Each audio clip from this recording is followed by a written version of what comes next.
Well, everybody, this will be a warning to all politicians. I'm running for president in 2024, part 41, I believe. It's pretty amazing during the height of the COVID hysteria, these liberal cities couldn't praise their first responders enough for being out there and putting their lives on the line, being at extra risk for contracting the virus. Many of them did. And now they can't fire them or prosecute them fast enough. Does it seem strange to anybody? A few weeks ago, these governors and mayors of all these cities praising the first responders and how we're all going to get through this and all that. And we had food drives and people helping each other. And now all of a sudden, we're going to get rid of our first responders. We're going to get rid of our police departments. We're going to take officers who, under our very laws, are the laws that we put on the books, acted accordingly, performed their duty,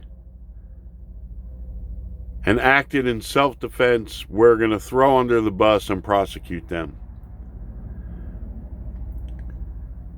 And in other cases, they're doing the same thing. Now, that guy up in Minneapolis, it's pretty blatant. Pretty blatant. He didn't have to stay on that guy's neck. And with the drugs that he had in his system and everything, he probably would have went into cardiac arrest or something anyway. But in these other cases, even in the case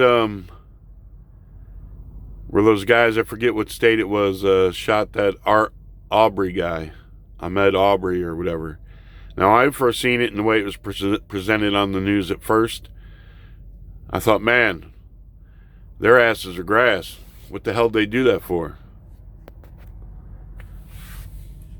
Then you get the rest of the story. Plus, too, when they first showed that, I thought that was just, like a development, that was being constructed. No, it was somebody renovating their house. So it's like if you left your door open and people just invited themselves in. If he would have just run into your living room. So the neighbors see him in their neighbor's house, call 911 and yell at him. He's got a criminal record. He takes off running. The former officer goes to make a citizen's arrest, which, okay, maybe in my book, like with Trayvon Martin, you've already called 911. Let them handle it. Nobody's life is at stake. Let them handle it. That's the way I look at it. But even so, if the cops would have shown up and there would have been something, we'd still have a big mess. But anyhow, instead of him just either keep on running or, stopping and waiting for the police or whatever, he decides to attack the guy with the gun. That's never a really good idea. And he ends up getting shot. Because at that point, then the guy with the gun, it's self-defense. You're not going to let your gun go to somebody who just ran out of one of your neighbor's houses and you've already called the cops on. You're not going to let him take your firearm. So, in my book, yeah, maybe you dialed 911, but under Georgia law, they were within their rights. They didn't break the law.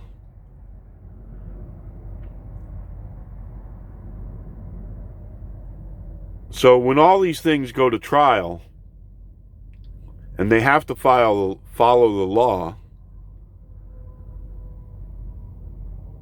now it's going to be a lot harder for the guys in Ahmaud Arbery case, I think, than the officer, because the officer, it's hard code. It's in the law and in the conduct codes of the police department. So if he gets acquitted, is Atlanta going to be like LA 92? Because the news media has stoked all this and not presented the truth from the get-go?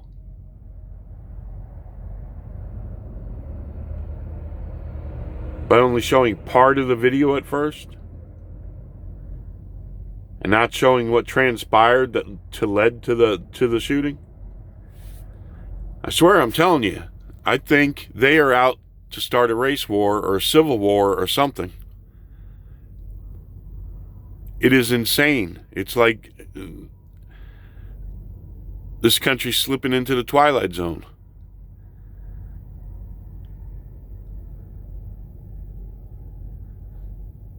But you watch. I was in LA in 92. And compared to what you've been seeing so far, it's a whole nother ball game.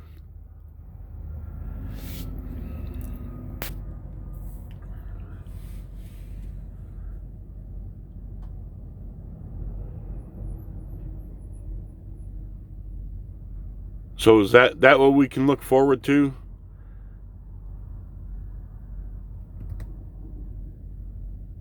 Because these politicians are so... Before, they couldn't praise these officers enough. They couldn't praise them enough for still being out there and doing their jobs. And now they can't fire them, throw them under the bus, and prosecute them fast enough.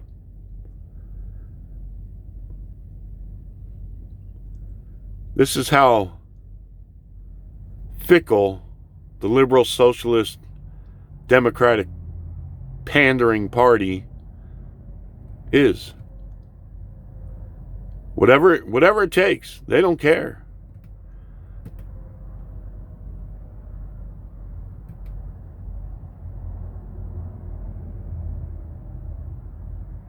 Whatever morbid cause there is, abortions up to the time of birth, letting criminals back out on the streets, trying to make a racial divide during the COVID by saying the virus attacks minorities more than whites. More minorities are dying from it, and therefore Trump is a racist, and this country is racist. Do you believe that? Because the color of your skin, you have a weaker immune system? Do you really believe that?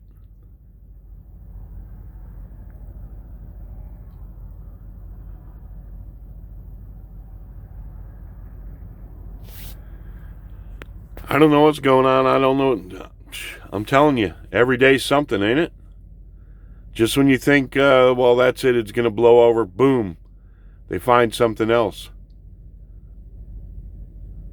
You got them yahoos up in Seattle no one wants to see them do anything about. So what'll be after them? What's next? It's just ridiculous. It's like, but everyone's waiting for the other shoe to drop. What's going to happen next?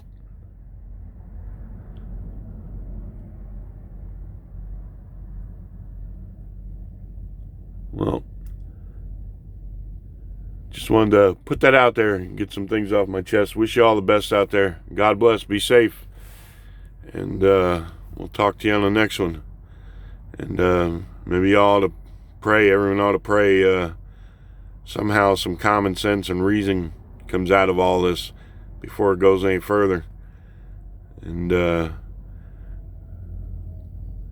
hype and hysterical politicians and news media people don't drive us into madness and into a civil war or race war or some crap. All right, wish you all the best out there. Adios.